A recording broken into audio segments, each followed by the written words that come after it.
Muy buenas, Dios los bendiga. Vamos con una nueva cortica reflexión.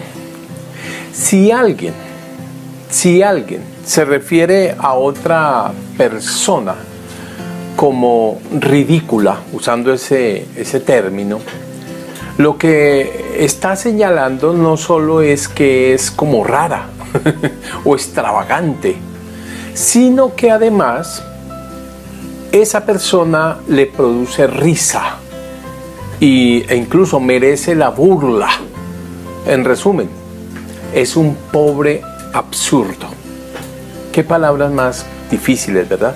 Qué palabra más complicada. Sin embargo, es muy común aún en nuestros días y es usada especialmente por los que creen que son mejores o superiores a otros en algún sentido. Creo que de eso vamos a ver algo en primera carta que Pablo escribe a la iglesia en Corinto, capítulo 1, versículos 8 al 25. Dice: porque la palabra de la cruz es necedad para los que se pierden, pero para nosotros los salvos es poder de Dios. Porque está escrito: destruiré la sabiduría de los sabios y el entendimiento de los inteligentes desecharé. ¿Dónde está el sabio? ¿Dónde está el escriba? ¿Dónde el polemista de este siglo? ¿No ha hecho Dios que la sabiduría de este mundo sea necedad? Porque ya que en la sabiduría de Dios el mundo no conoció a Dios por medio de su propia sabiduría, agradó a Dios mediante la necedad de la predicación salvar a los que creen. Porque en verdad los judíos piden señales y los griegos buscan sabiduría, pero nosotros predicamos a Cristo crucificado, piedra de tropiezo para los judíos y necedad para los gentiles. Mas para los llamados, tanto judíos como griegos, Cristo es poder de Dios y sabiduría de Dios. Porque la necedad de Dios es más sabia que los hombres, y la debilidad de Dios es más fuerte que los hombres. Los que se consideraban sabios, los expertos en la ley y los polemistas, o sea, filósofos judíos o griegos, se referían a Jesucristo y a su obra en la cruz como ridícula. Y por supuesto, a quienes la proclamaban igualmente los llamaban ridículos. Hablar de Cristo y predicar el Evangelio en todas las eras, para muchos, y especialmente para los que se pierden, por supuesto, es una tontería, es una ridiculez. Ahora, uno se pregunta: ¿y quiénes son esos personajes a los que se refiere el apóstol Pablo?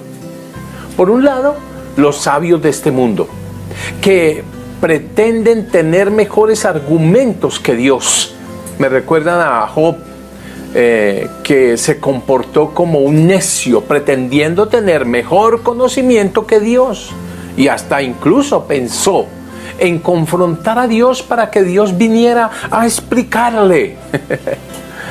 Los otros, a los que se refiere el apóstol, son los expertos en la ley, tremendos maestros y predicadores, pero que no aceptan el mensaje de la cruz, que desestiman de muchas maneras la obra de Cristo y que en últimas blasfeman del plan de salvación de Dios en Cristo nuestro Señor.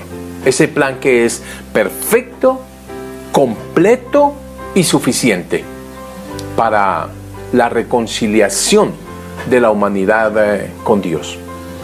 Los otros, los terceros, a los que se refiere el apóstol, son los polemistas, filósofos e intelectuales, judíos o griegos, que pretendían, y aún hoy, con sus argumentos, y en muchos casos descabellados realmente, estar por encima de Dios, Pablo va a citar a el profeta Isaías en el capítulo 29, versículo 14, para señalar que la sabiduría de esos supuestos sabios perecerá, dice, y el entendimiento de esos supuestos entendidos se eclipsará, dice el apóstol. Por medio de una pregunta, ahí en el versículo 20, dice: ¿no ha hecho Dios que la sabiduría de este mundo sea necedad? ¿Acaso no ha hecho Dios que esa sabiduría se convierta en necedad? O sea, que la supuesta sabiduría no es más que pura falta de sabiduría. Y incluso es falta de buen juicio. Probablemente saben mucho en unas materias, claro que sí, pero se puede llegar a ser muy necio, muy descuidado al pretender ignorar a Dios, al pretender sacar a Dios de la ecuación y peor aún, al pretender burlarse de Dios y de las obras maravillosas, como por ejemplo la obra de Jesucristo en la cruz en favor de la humanidad.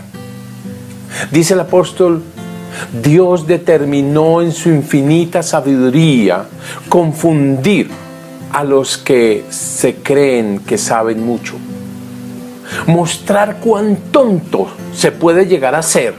Y además, de manera especial, dice irónicamente el apóstol Pablo, Dios decidió salvar a los que crean por medio de un mensaje que parece una tontería. Muchos demandan grandes conocimientos, milagros, señales, como diría un chef, suculentos actos del intelecto o de la razón humana. Pero, ¿saben?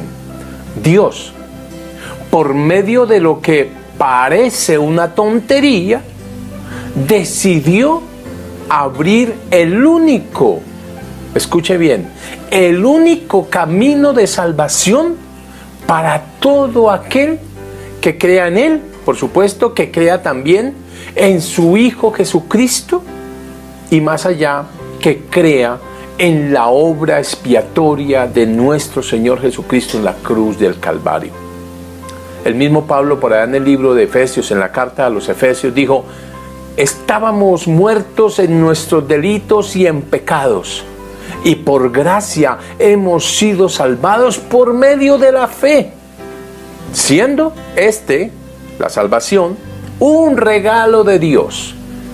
Y justamente es un regalo para evitar que alguien se gloríe, que alguien pretenda que ha obtenido ese gran regalo por su propia capacidad o su intelecto o sus pergaminos. Nada de eso.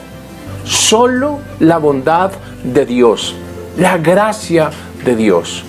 La conclusión de Pablo la vemos en el versículo 25. Dice, y es maravillosa, dice: porque la necedad de Dios es más sabia que los hombres y la debilidad de Dios es más fuerte que los hombres. Maravillosa esa declaración. Eso que parece una tontería de Dios es muchísimo, infinitamente más sabio que toda la sabiduría de este mundo. Y la supuesta debilidad de Dios es infinitamente mucho más fuerte que cualquier fuerza de este mundo. Quiero animarles que demos gracias a Dios por la sencillez del Evangelio, del mensaje de la cruz, porque por esa sencillez es que ese mensaje está al alcance de todos los seres humanos. Y quiero animarles también que sigamos el consejo de Santiago, allá en el capítulo 1, versículo 5, cuando Santiago nos anima a pedirle a Dios la sabiduría que nos haga falta. Porque Dios, cuando le pedimos esa sabiduría, Él no la da. Los verdaderamente sabios están fundamentados en la sabiduría de Dios, en la palabra de Dios y por supuesto en la guía del Espíritu Santo con el cual han sido sellados como legítimos hijos de Dios.